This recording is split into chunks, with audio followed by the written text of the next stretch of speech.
Uri Umuhutu cyangwa uri Umututsi, ngibi bibazo byabajijwe abanyarwanda muri uku kwezi kwa kabiri kwa 2024.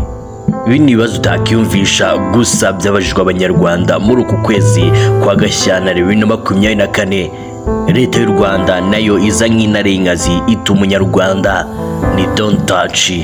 Tariki 14 z'ukwezi kwa kabiri umwaka 2024, abanyarwanda bari muri Tanzania bisanze baguyeho gitumo n'inzego zikora muri immigration ya Tanzania muri gahunda yo gushaka abantu bari muri Tanzania nta byangombwa.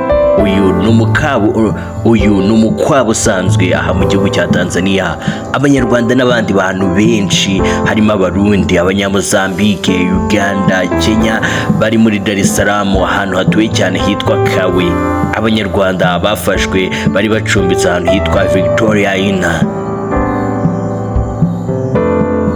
Aba bashinzwe immigration bajya ahantu hose hari abanyamahanga barabasohora, babaza ibyangombwa, ubifite bakamurika. Gusa abantu benshi baraho n'abantu bari baje gushaka visa zijya Poland, bose bari basize amapasiporo yabo kuri ambasade ya Poland iri muri Dar es Salaam mu gace kitwa Matwa. Bamaze gufatwa babajijwe ibibazo byinshi kugeza aho babajije abanyarwanda bati abatutsi muri mwe ni bande, hanyuma abahutu ni bande. Umwe muri bo twaganiye wari muri iri tsinda yambwiye ko byamuhangamiye kubazwa iki kibazo, gusa bose bababereye ibamba bababwira ko ari abanyarwanda, ibyo byamwoko bitaba mu Rwanda. Abanyarwanda baje kumenyesha ambasade y'u Rwanda muri Tanzania ko bafashwe kandi ko n'ibisobanuro byabo byatewe utwatsi. Maze ambasaderi Fatwa Harerimana ahita asaba ko abanyarwanda bahita barekurwa bukeye bwabo vuba na bwangu.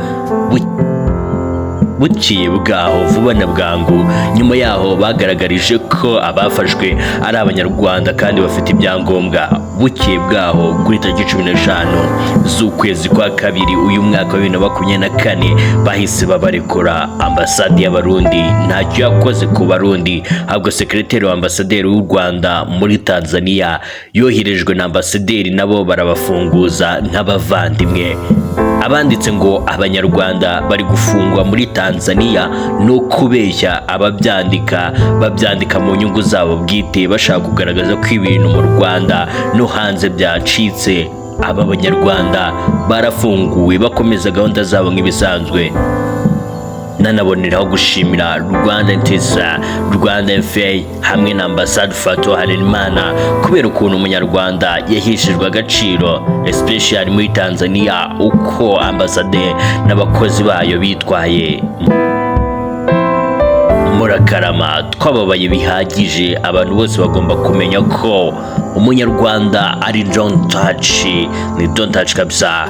Nibucika intege mu gihe cyo gutera akabariro, dore icyo bakora ngo bikire burundu. Hari umuti mwiza kandi utagira ingaruka witwa Revive Capsule. Ikozwe mu byatsi bizokongera igitsina gabo imbaraga mu mibonano mpuzabitsina no gutuma imitsi ikora neza. Revive Capsule ikorwa gusa mu byatsi bisanzwe byitwa Epimedium. Ni igihingwa kirandaranda kiri mu muryango w'ibihingwa bizi nka Brassicacia, kiboneka mu majyepfo y'Ubushinwa ndetse no mu bice bimwe na bimwe bya Aziya. Iki gihingwa kimaze imyaka isaga 2000 mu Bushinwa gikoreshwa nk'icyongera imbaraga z'abagabo ndetse no mu kuvura imikorere mibi ku mubiri wa kigabo. Revive Capsule yateguwe by'umwihariko kugira yongere ubushake bw'imibonano mpuzabitsina, yongera ubwinshi no gukomera kw'intanga, yongera imbaraga za oxygen mu maraso. Revive Capsule irinda kandi ikavura gusohora imburagihe ndetse ikanavura ingaruka ziterwa no kwikinisha. Ikiza gusohora imburagihe no gucika intege utera akabariro, yongera libido ku kigero cyo hejuru, irinda ikanavura ububabare bwo mu kibuno, yongera umusaruro w'intanga mu bwiza n'ubwinshi, ituma ubwonko bukora neza, ikanongerera umuntu imbaraga. Revive Capsule kandi ihangana n'ingaruka zo kwikinisha, ikongera imbaraga za kigabo ndetse ikanafasha mu kongera amasohoro, ivura guhorana umunaniro ukabije. Umugabo akoresheje Revive atuma amarangamutima n'ipfa ry'imibonano ku mugore bishira kubera kumunezeza, irwanya kwiheba no gusa nabi ku mugore.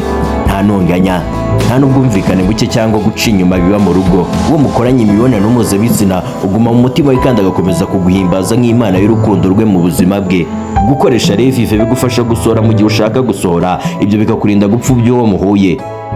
Unywa ikinini kimwe mu minsi ine ukakinywesha amazi ashyushye y'akazuyaze. Revive ntabwo ikoreshwa igihe cyose ukeneye gukora imibonano mpuzabitsina nk'uko benshi babyibaza.